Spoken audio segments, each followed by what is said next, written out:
Redacción periodística.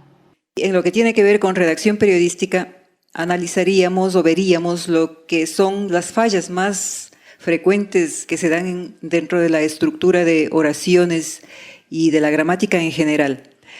La estructura de la oración. La redacción periodística debe caracterizarse por una buena construcción de oraciones y párrafos, dice el famoso estudioso del tema Hernán Rodríguez Castelo en su libro Redacción periodística. Los estudios de Hernán Rodríguez Castelo va a ser la base para que nosotros vayamos analizando el asunto de fallas gramaticales. La redacción periodística dice, una oración se construye con sujeto predicado. El viajero llegó. Esta secuencia se mantiene aun cuando el sujeto y el predicado contengan núcleos y complementos. Núcleo del sujeto, pongo como ejemplo, los deportistas que superaron la marca mínima en las pruebas tomadas a finales de año, según disposición emanada de la concentración deportiva, esto es el núcleo del sujeto. Pasamos al núcleo del predicado. Viajaron tras breve pero intenso periodo de entrenamiento a los Juegos Olímpicos de Tokio, que se inaugurarán el próximo mes. ¿Cuáles son los errores en este caso de la estructura de la oración que yo he observado en los diferentes talleres?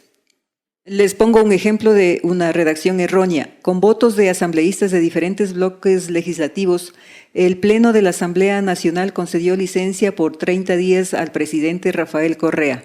Debería empezar con el Pleno de la Asamblea Nacional.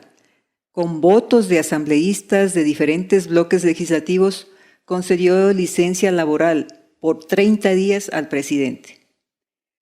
Pasemos a otro capítulo en el que también he observado algunos errores. Es en las señales de ordenamiento o signos de puntuación.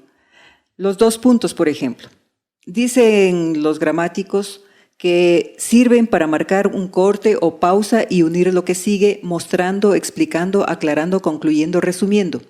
El periodista puede aprovecharse de los 2 puntos para ganar en concisión o dar a sus textos más vida y expresividad. Se evitan explicitaciones como en razón de qué, por causa de. Pongo un ejemplo. La sesión no pudo llevarse a cabo, 2 puntos, nunca hubo quórum. También se usa los 2 puntos para introducir una cita textual, eso ya lo sabemos, pero hay una falla que he notado, que a veces después de los 2 puntos la cita textual la empiezan con minúscula. Y la regla dice que siempre después de los 2 puntos, cuando se abre comilla, la cita tiene que empezar con mayúscula. Pongo como ejemplo, el ex guerrillero Pablo recordó lo que sucedió ese día, 2 puntos, abre comilla, mayúscula. En un momento empezamos a ver que salían compañeros a patrullar y no regresaban. Ahora vamos a los puntos suspensivos, donde también hay unos errorcillos que vamos a observar cómo se los puede corregir.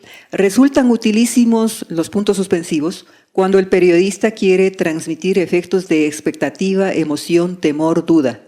Tienen especial aplicación en periodismo narrativo y en reportajes humanos. El peligro está en abusar del signo. Contribuyen a la agilidad del texto, reducen las citas a lo estrictamente necesario. Pongo como ejemplo, estoy transcribiendo una cita que empieza así, comilla, con el transcurso del tiempo fueron reprimidas también las voces de la oposición de variado matiz ideológico. Puntos suspensivos, ahí debe haber un texto pero que no me interesa dentro de la nota. Pongo puntos suspensivos y continúo, dictaron la Ley de Seguridad Nacional. Pasemos a las comillas, donde también hay algunas confusiones. Las comillas señalan y limitan una cita textual. Si dentro de esa cita existe otra cita, esta se señala con una sola comilla. He notado que lo hacen con 2 comillas. Otro asunto dice, se usan las comillas como señal de respeto a la lengua. O sea, las palabras en otro idioma se las comilla. También se comillan los títulos de libros, pero está usándose la doble comilla o la comilla simple. Eso, algunas cosas ya dependen del manual de estilo que tiene cada medio de comunicación. Ellos dirán si debe ir con comilla simple, doble comilla, o en letra cursiva, en letra negra. Eso ya depende del medio de de donde trabaja cada periodista. Las comillas irónicas, también hay las comillas irónicas, son signo familiar especialmente en el periodismo crítico. Las comillas ayudan al periodista a lograr rigor y claridad. Las comillas son instrumento de expresividad sin gasto de palabras.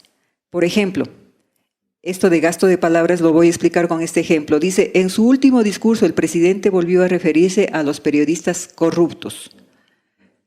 Estamos economizando ahí una cantidad de palabras al comillar periodistas corruptos. La tendencia actual es a sustituir las comillas, ya lo había dicho, por letras cursivas. Inclusive se está sustituyendo las comillas en citas largas, también utilizando las letras cursivas. La norma, como dije hace un rato, repito, es determinada por los manuales de estilo de cada medio. El signo de interrogación, aparentemente es algo en lo que no hay problema, pero sí hay algunos problemitas. El signo de interrogación comienza al principio de la pregunta. Está usándose solamente al último en algunas ocasiones y eso no es correcto porque corresponde a la lengua inglesa. El español lo usa el signo de interrogación, tanto al comienzo como al final de la pregunta. Después de poner un signo de interrogación, no tiene sentido colocar el punto, porque el signo de interrogación equivale a un punto. Luego vamos a enfocar el asunto del queísmo. Es muy frecuente, es una de las fallas más repetidas dentro de nuestra redacción. Aquí los gramáticos hacen una enumeración de todo lo que puede ser que, y les voy a leer. ¿Qué conjunción? Causal, un ejemplo del qué causal. Lo hará sin duda que me ha prometido. ¿Qué conjunción final? Ejemplo, dio voces al dueño de la casa que le ensiliase el caballo. ¿Qué conjunción hilativa? Tanto rogó que lo consiguió. ¿Qué conjunción copulativa? Justicia quiero que no gracia. ¿Qué conjunción subordinativa? Quiero que vengas. ¿Qué conjunción comparativa? Más quiero ser pobre con honra que rico sin honor. También hay el qué neutro. Ejemplo, no sé qué decir. El qué en modos adverbiales. A menos que me pague no se irá. ¿Qué en locuciones familiares? Alguna que otra vez. ¿Qué en encarecimiento? Estaba dale que dale. ¿Qué enfático? Que sí, que lo haré, descuida. ¿Qué encabeza una oración o qué anunciativo? Ejemplo, de aquí es que acaban confundiéndolo todo. O puede ser también, así es que se resolvió la firma del contrato. El qué relativo. El qué relativo es un pronombre que alude a un antecedente e introduce un complemento oracional. Este es el qué más problemático dentro de la lengua y dentro de la redacción. Ejemplo, las estrellas son soles que brillan en el cielo. En la oración subordinada adjetiva, que brillan en el cielo, el qué hace de sujeto, pero en reemplazo de estrellas. Que relativo no tiene valor absoluto en sí mismo, vale en virtud del antecedente estrellas. La clave para usar bien el qué relativo es doble. 1. Atender a la función que cumple en la oración y 2. Construirlo de acuerdo con esa función. También tenemos el qué galicado, que es un contagio del francés. Ejemplo, fue en el siglo XV que se descubrió América. La construcción española más simple habría sido, en el siglo XV se descubrió América, pero esa construcción resulta poco carente de énfasis. Por eso es que la academia acepta el uso del qué galicado. La peste del dequeísmo. Ejemplo, comentábamos en Lima de qué. Es muy frecuente este de qué que usamos dentro de la redacción que hacemos o al hablar. Es un uso innecesario de la preposición de antes del qué, subordinante en oraciones que no lo requieren. Hay que tener mucho cuidado con este dequeísmo. Tendencia a omitir la preposición. Ejemplos. 4 cadáveres que los trajo. Debe decirse cadáveres a los que trajo. ¿Por qué? Porque el que cumple la función de complemento directo. Cadáveres no son cosas, son personas y debe llevar preposición a. Otra tendencia a omitir la preposición. Pese a la lluvia y debidamente uniformados con el uniforme que actuaron ante Argentina, esa redacción está errónea. Debe decirse con el uniforme con que actuaron. Que ahí el que cumple la función de complemento circunstancial. No se puede omitir la preposición con. Otras omisiones de preposiciones que enumeran los gramáticos son omisiones aspiran a ganar las elecciones. Se omite la A, aspiran a ganar las elecciones. Tiene que ponerse a ganar las elecciones. O atentan los principios, atentan contra los principios. Consiste un triunfo, consiste en un triunfo. Dispone fondos, dispone de fondos. Esas omisiones también ocasionalmente he notado que se van dentro de las redacciones. Elipsis de la preposición antes del relativo. Pongo un ejemplo para que se comprenda una oración. Al tiempo que salía la escuadra, el aspecto del cielo anunciaba una tempestad horrorosa. En este caso puede omitirse en antes de que, porque está el antecedente al tiempo que equivale a en tiempo. Y tenemos el cuyo, el uso del cuyo. Cuyo es el que relativo con sentido posesivo. Equivale a de qué, de quién, del cual, de lo cual. El quién se usa solo con personas, pero hay usos incorrectos. Por ejemplo, el niño quien ha llegado, no está bien. El niño que ha llegado tiene que ser. El quién puede usarse en oraciones explicativas, mejor si le precede una preposición. Ejemplo, el libro trata de un viejo pescador a quien le estaba yendo mal. Otro ejemplo, pero el libro trata de un viejo pescador al que le estaba yendo mal. En este caso puede usarse el qué. Y la lengua moderna, explican los gramáticos, parece que prefiere ahora al qué que al quién. Es decir, si usted en lugar del quién usa el qué, no está cometiendo una falta. ¿Cuál? El cual sirve para, 1, claridad. Se prefiere el cual a qué cuando las oraciones son largas, cuando el antecedente queda muy separado del relativo. También se prefiere el cual por ritmo. Doy un ejemplo. Al sucederse varias sílabas átonas se busca un apoyo intensivo que no puede ser que, sino el cual, dice esbozo de la nueva gramática de la lengua española de la RAE. O sea, esa es la explicación que da este libro. Y aquí va el ejemplo. Ejemplo, el motivo por el que ha venido, el motivo por qué ha venido son perfectamente gramaticales, pero el motivo por el cual ha venido organiza mejor los grupos fónicos. Ese es el ritmo de lo que hablan los gramáticos. Vamos al laísmo y el loísmo. Laísmo se denomina al empleo abusivo de la cuando debía usarse le. Loísmo se denomina al empleo abusivo de lo cuando debía usarse le. Dicen los gramáticos, el uso de la, le, lo se da de acuerdo a los complementos del verbo directo e indirecto. Para el complemento directo, lo y le para masculino, la para femenino, lo para neutro. Para el complemento indirecto, le para el masculino y femenino.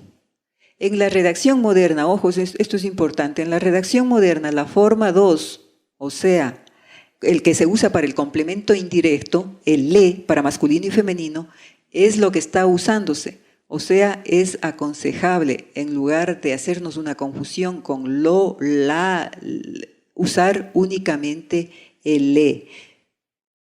Vamos ahora al programa a desarrollarse, que es frecuente dentro de nuestra redacción periodística. Ahí escribimos programa a desarrollarse, programa a cumplirse, y esa es una discusión que los gramáticos dicen que es discutida. Las construcciones irreprochables equivalentes a esa frase serían el programa por cumplirse, el programa que se cumplirá, el programa que habrá de cumplirse, el programa previsto, el programa de la sesión solemne será el siguiente. Pasemos a los verbos. El periodista es un hombre de tiempos, dice uno de los autores. ¿Por qué es esto? Porque mezcla los tiempos de los verbos muy frecuentemente dentro de la redacción periodística. Veamos aquí un error, un ejemplo de error. Los exploradores que llegaron hasta el cerro de San Nicolás afirmaron que es posible que del accidente hubieran sobrevivientes que finalmente habrían muerto por falta de socorro. Ahí mezcla, en lugar de poner que afirmaron que es posible, debía haber puesto afirmaron que era posible. Después de el accidente, aquí dice, del accidente hubieran quedado, debía haberse dicho, del accidente quedasen sobrevivientes. Y en lugar de finalmente habrían muerto por falta de socorro, debía haberse puesto morirían si no se les daba socorro. El estilo directo se impondría para pasar del era al es con los siguientes cambios en la concordancia temporal. Los exploradores que llegaron hasta el cerro de San Nicolás afirmaron: es posible que del accidente queden sobrevivientes que morirán si no se les da socorro. Vamos a la mezcla de estilos directo e indirecto. En castellano, como en otros idiomas, hay dos estilos para contar las historias, directo e indirecto. El indirecto sirve para contar lo que dijeron otros en tercera persona. Ejemplo, Juan fue a la tienda y dijo que quería comprar todo lo que allí había. El directo se hace poniendo estas palabras en primera persona en boca de alguien. Hay dos fórmulas para esto: poner un entrecomillado y después aclarar a quién corresponde, o poner un enunciado, dos puntos y el entrecomillado. Ejemplo, Juan fue a la tienda y dijo, dos puntos, abre comillas, quiero comprar todo lo que hay allí, cierra comillas. Vamos a otro caso, pero cada día cientos de textos mezclan ambos estilos. Ese le decía el problema más grande. Ejemplo, el presidente de gobierno dijo que no me iré hasta que pierda las elecciones. Es una mezcla incorrecta. Si se lee en voz alta, parece que el presidente está diciendo que el narrador será el que tiene que irse. Uso incorrecto del condicional. Para usar el condicional tiene que haber una condición. Habría cogido el avión si no me hubiese quedado dormido. Por un barbarismo se ha generalizado el empleo del condicional para expresar algo que no es seguro. Ejemplo, el presidente de la empresa habría robado $2 millones. La pregunta es, ¿qué le habría condicionado a robar los 2 millones? Quienes cometen este error no se refieren a ningún condicionante, solo suponen que los ha robado, que es probable que los haya robado. No lo puede afirmar categóricamente porque todavía no está probado o no está sentenciado. Es muy fácil escribir correctamente esto. Ejemplos, el presidente de la empresa está acusado de robar $2 millones. El presidente es sospechoso del robo de 2 millones. El presidente es el supuesto ladrón de 2 millones. La policía afirma que el presidente ha robado 2 millones. Todos los indicios señalan que el presidente ha robado 2 millones. Hubieron. Vamos al famoso hubieron. La forma verbal hubieron es la que corresponde a la tercera persona del plural del pretérito perfecto simple o pretérito del indicativo del verbo haber, hubiese, hubiste, hubo, hubimos, hubisteis, hubieron. Usos correctos. Cuando se forma la tercera persona del plural del tiempo compuesto denominado pretérito anterior o antepretérito de indicativo seguida del participio del verbo que se está conjugando, se puede usar el hubieron. Ejemplo, hubieron terminado, hubieron comido, hubieron salido. Este tiempo verbal aparece siempre precedido de nexos como, cuando, tan pronto, como, una vez que, después de que, hasta que, luego que, así que, no bien, apenas. Ejemplo, cuando todos hubieron terminado, se marcharon a sus casas. Apenas hubieron traspasado el umbral, la puerta se cerró de golpe. Actualmente prácticamente no se emplea el hubieron. Suele usarse el pretérito perfecto simple o pretérito de indicativo. Ejemplo, Cuando todos terminaron, se marcharon a sus casas. O también en el pretérito pluscuamperfecto o antecopretérito de indicativo. Ejemplo, apenas habían traspasado el umbral, la puerta se cerró de golpe. Como forma de la tercera persona del plural, del pretérito perfecto simple o pretérito del indicativo, de la perífrasis verbal haber del infinitivo, que denota obligación o necesidad y equivale a la más usual hoy tener que más infinitivo. Es un poco complicada esta explicación gramatical, pero vale ponerla como antecedente para antes de citar este ejemplo que les voy a dar. El director y su equipo hubieron de recorrer muchos lugares antes de encontrar los exteriores apropiados para la película. En este caso, el hubieron es correcto. Hubieron de darse circunstancias para que yo tomara esta decisión.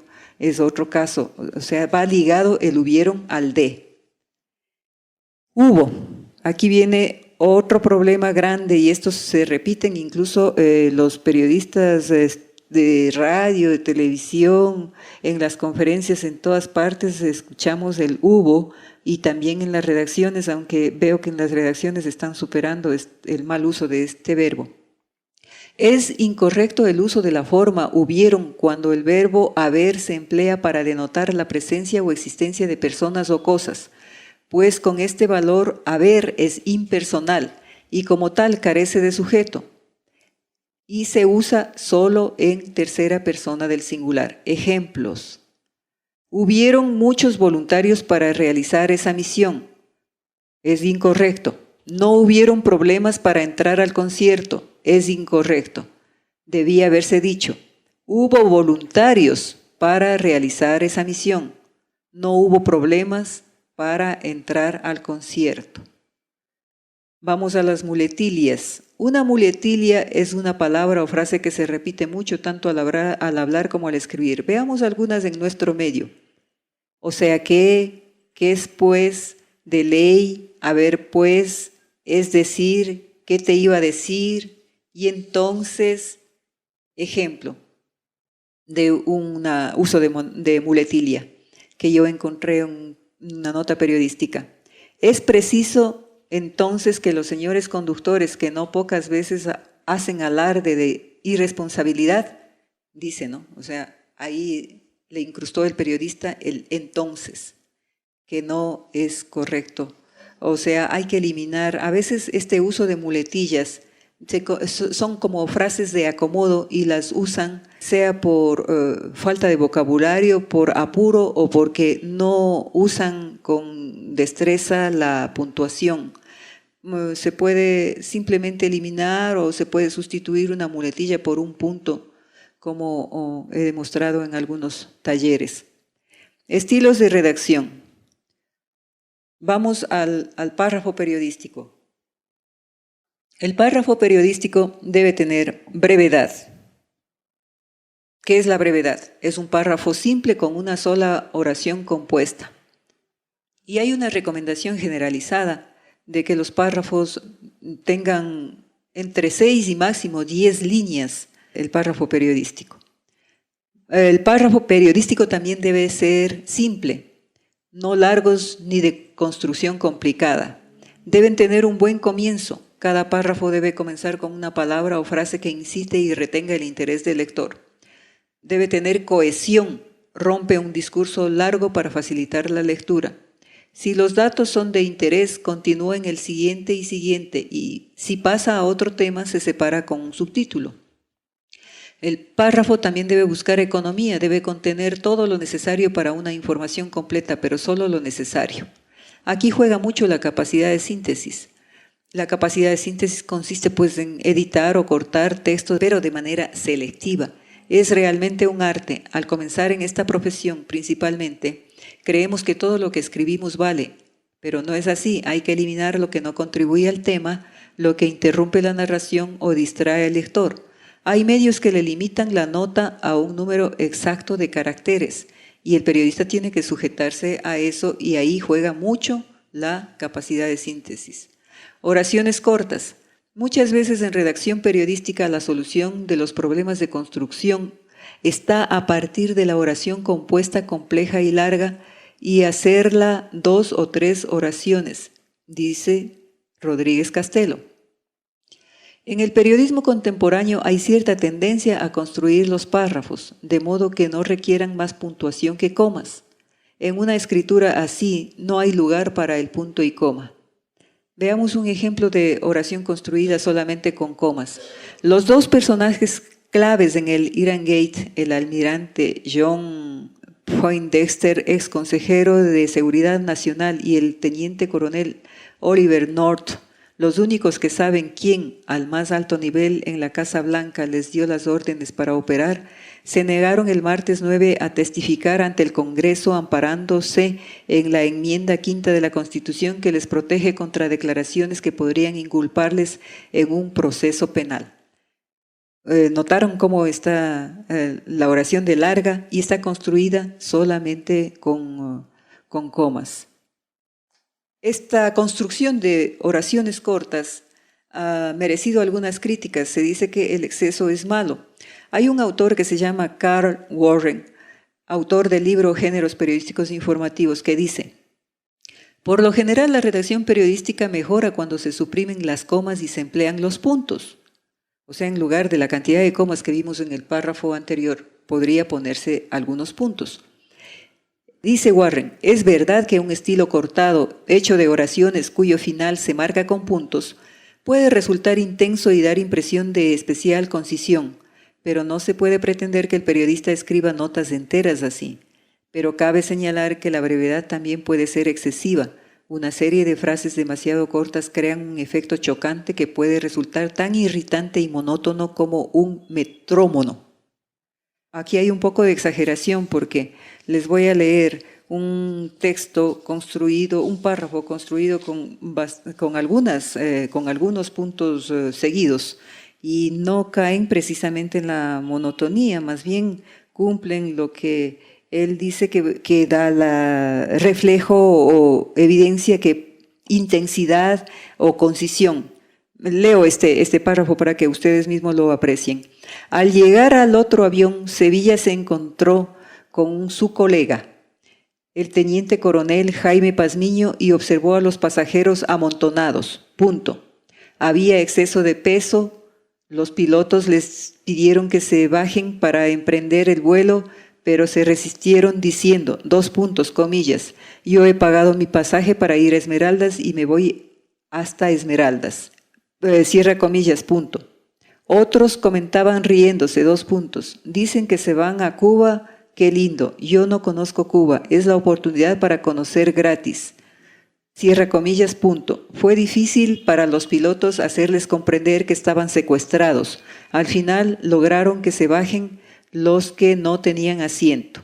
Si usted le puso atención a la lectura, se habrá dado cuenta de que había 1, 2, 3 puntos seguidos dentro de este párrafo y 2 puntos en 2 ocasiones que le daban una pausa también fuerte a la lectura. O sea, aquí hay un conjunto de oraciones cortas que no me parece que sea irritante, monótono o metrónomo, como dice Carl Warren. Pasemos al lead. José A. Benítez, que es uno de los grandes autores de periodismo en Latinoamérica, dice que los principiantes tienden a iniciar las entradas con el cuándo, quizá debido a la circunstancia de que hubo una vez, ha sido el comienzo tradicional para las fábulas folclóricas y los cuentos de hadas. O sea, él critica que todos empezamos con la fecha, el 20 de agosto sucedió tal cosa. Vamos a una siguiente explicación que dan los gramáticos. Dice, un lead responde a las preguntas básicas. ¿Qué, quién, cómo, cuándo, dónde, por qué, para qué? En la entrada va lo más importante. Cada autor cita una lista de nombre de leads. Warren, autor del libro que ya mencionamos, Géneros Periodísticos Informativos, dice que hay 8 leads para reportaje. Menciona sumario, impacto, retrato, contraste, interrogante, ambiente, cita, extravagancia. Vamos a los géneros informativos. Cada autor cita una lista de géneros. así como da una lista extensa de leads, también dan una lista extensa y variada de géneros y no hay un acuerdo en cuanto a cuáles mismos deben ser considerados géneros y cuáles no. A través de mis investigaciones y de la práctica periodística he determinado que hay 6 géneros más frecuentes. Son la noticia, la crónica, el reportaje, el perfil, la entrevista. Y a la denuncia yo le ubico como un género porque no entra precisamente dentro de los otros que había mencionado. Cada género tiene un estilo de lead y redacción. La noticia es una narración oportuna, precisa, concisa de un hecho. En nombre de la objetividad debe tener por lo menos 2 fuentes. La crónica es una descripción amplia de un hecho, tiene un proceso de investigación amplio, además de observación, muchos datos y curiosos. El estilo de redacción es casi literario. El perfil es una descripción radiográfica, es una radiografía de un personaje que se construye a través de un proceso de investigación asimismo amplio, con varias fuentes, y la clave está en una buena entrevista al personaje, del cual pueden salir muchos datos importantes y curiosos. También la redacción tiene un estilo casi literario. La denuncia se sustenta en informes, pruebas escritas, audiovisuales, entrevistas, informantes anónimos. Es una investigación profunda donde se resalta la capacidad de observación del periodista, la capacidad de análisis del periodista. Muchos datos son reveladores, impactantes. El estilo de redacción puede ser el clásico o también puede tener algo de literario. No por la seriedad que implica la denuncia puede quedar al margen de una redacción muy elegante, ¿no? El reportaje tiene un parecido con la crónica, pero tiene una investigación más profunda y más extensa. Prácticamente no se está trabajando mucho reportaje en los medios de comunicación, precisamente por aquello de la extensión, porque ahora los medios están optando por el periodismo de menos caracteres, por los espacios, por el tiempo.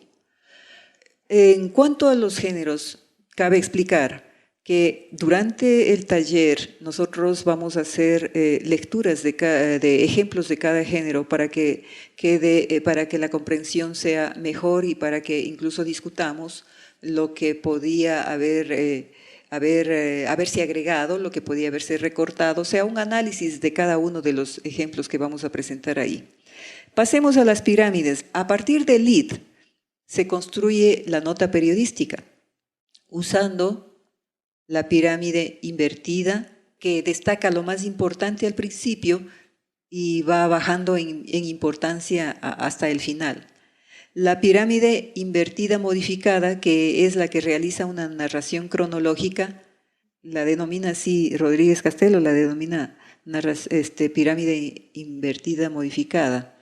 La otra es esta técnica de bajar, esta técnica de usar la pirámide invertida, que es bajar de lo más importante a lo menos importante, el lector ya la conoce. Por eso sucede que muchas veces el lector solo lee los primeros párrafos. Para que esto no suceda, como alternativa moderna surgió la W. Ya vamos a explicar más adelante qué es esto de la W. Ahora que vamos a entrar al capítulo periodismo objetivo, periodismo creativo. La técnica de estructura de una noticia en forma de W surge ligada al llamado periodismo creativo, visto como el periodismo moderno que se sale de los márgenes del periodismo objetivo. La diferencia entre uno y otro es determinada por los destacados periodistas ahora catedráticos Kelvin Hall y Ruth Merino en su libro Periodismo y Creatividad. Ellos dicen, han pasado años de debate sobre la objetividad y subjetividad en el periodismo. Hasta ahorita nosotros lo estamos viviendo eso intensamente. ¿Cuál es el periodismo objetivo? La característica del periodismo objetivo: correcto, desinteresado, creíble, pero sin gracia, estenográfico, propio de autómatas, además elitista, aburrido. ¿Cuál es el periodismo subjetivo? Distorsionado, prejuiciado, propagandístico, pero apasionado, cuidadoso, humano, además manipulador, irritante. Esos son los criterios que han extraído de sus investigaciones Hall y Merino, ¿no? Los criterios que hay alrededor del periodismo objetivo y subjetivo. Y continúa el debate y nadie se pone de acuerdo sobre qué mismo es periodismo objetivo y periodismo subjetivo. Bueno, ahora vamos a la información valiosa para el público, que da origen a este periodismo creativo. Dicen Hall y Merino: los periódicos de Estados Unidos, cuyos periodistas hablan de guardianes y democracia, dedican pequeños porcentajes al gobierno, a la política. El resto es deportes, farándula, cocina, consejos de salud y para la familia, astrología, chismes, modas, espectáculos culturales, servicios sociales de tránsito, historias de chiquillos, historias sobre mascotas. Contar historias sobre estos temas para algunos es periodismo subjetivo, que de subjetivo no tiene nada porque está lleno de datos, solo cambia el estilo de redacción que es casi literario. Hall y Merino sugieren cambiar la definición de periodismo vinculado al gobierno y a la política a una definición más amplia que diga: el objetivo del periodismo es hallar información valiosa para el público. ¿Qué es información valiosa para el público? Ellos mismos lo explican: algo relacionado con la política, porque no se puede descartar la política, obviamente. Algo divertido, algo útil, algo conmovedor, algo que aclare una duda, algo que nos haga pensar, algo que le haga saber al lector que no está solo en el mundo. Muchos periodistas no lo consideran a la altura de su talento hacer este tipo de periodismo o hacer historias alrededor de cosas aparentemente superficiales. Si opinan así estos periodistas, es porque están pensando en sí mismos y en sus egos, no en el mundo que los rodea. Sufren de arrogancia que les hará daño profesionalmente. Se están alejando de la gente, de las cosas, de este mundo, de una fuente inagotable de temas. ¿Cómo se llega al periodismo creativo? Todo comienza con la lectura. Si usted no lee, ¿qué le hace pensar que tiene vocación de escritor? Y debe leer como escritor, o sea, participando con entusiasmo, con pasión en el proceso creativo del autor y con un objetivo egoísta: aprender. Tiene que leer buenos libros, no aquellos que simplemente le ofrecen información. Y además, Hall y Merino exhortan a imitar como ejercicio el estilo de los escritores. Eso le permitirá captar el ritmo, la selección de palabras, el engranaje del estilo completo. ¿Cómo generar ideas? Las revistas y los periódicos que triunfan publican historias mejor investigadas, escritas sobre temas más interesantes. Un periodista debe pensar menos como periodista, más como científico, como artista, como escritor, como niño. Debe ser curioso y debe pensar con imágenes. Pensar con imágenes le permitirá ver el mundo real, le hará mejor reportero, le ayudará a encontrar muchas ideas para trabajos periodísticos, le enseñará a redactar mejor. Para llegar a eso, tiene que salir de la redacción. Dejar el teléfono a un lado, explorar el mundo, mezclarse con la gente, ir a donde pueda usar sus sentidos. Pero hay un problema. Un tema es asignado por un jefe ocupado o que carece de creatividad. La mayor parte de los jefes solo le indica al reportero los temas que debe cubrir. No dan ideas para historias. El reportero busca historias por su cuenta.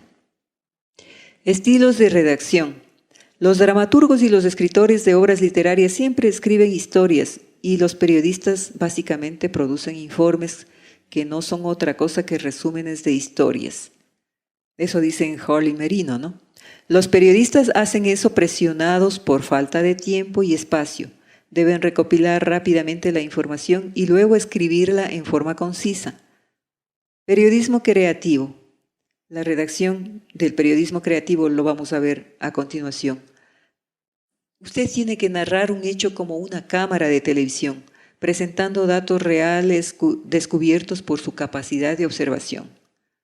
Puede ser que ese acto haya durado solo un instante, sin embargo, logrará que el lector se ubique en relación con el lugar y la época en que transcurre la acción. Al redactar el encabezamiento, transporte inmediatamente al lector a un momento y a un lugar específico. Ejemplo, hace algunos años vino al consultorio de un médico de la ciudad un hombre espectral, vidrioso, con el vientre abultado y tenso como un tambor. Dijo: doctor, vengo para que me saque un mico que me metieron en la barriga. Este es del libro La Marquesita de García Márquez. Es un ejemplo claro de cómo le crea, le pone un lugar específico, le pone en el consultorio del médico, le transporta al consultorio del médico. Usted está, a medida que lee, piensa que está ahí viéndole a este hombre espectral, vidrioso, con el vientre abultado y que tiene la barriga como tambor, y dice que supuestamente tiene un mico metido en su barriga. No debe comenzar la historia solamente con una anécdota interesante. Hágalo también con una breve escena. La descripción de la escena debe estar unida a la acción. ¿Para eso qué necesita?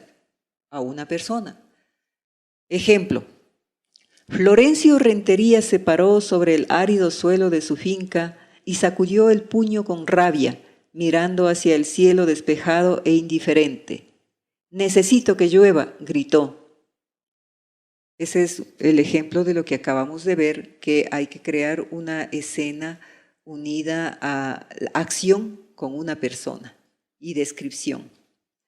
En el cuerpo de la historia, sintetice además los principales elementos. Ya cuando pase al cuerpo, porque lo que hemos visto son los leads, cuando ya pase a redactar el cuerpo de la historia, tiene que sintetizar los principales elementos. Volvemos ahí al asunto de la capacidad de síntesis y a la capacidad de selección que debe tener un periodista, más aún cuando escribe este tipo de historias.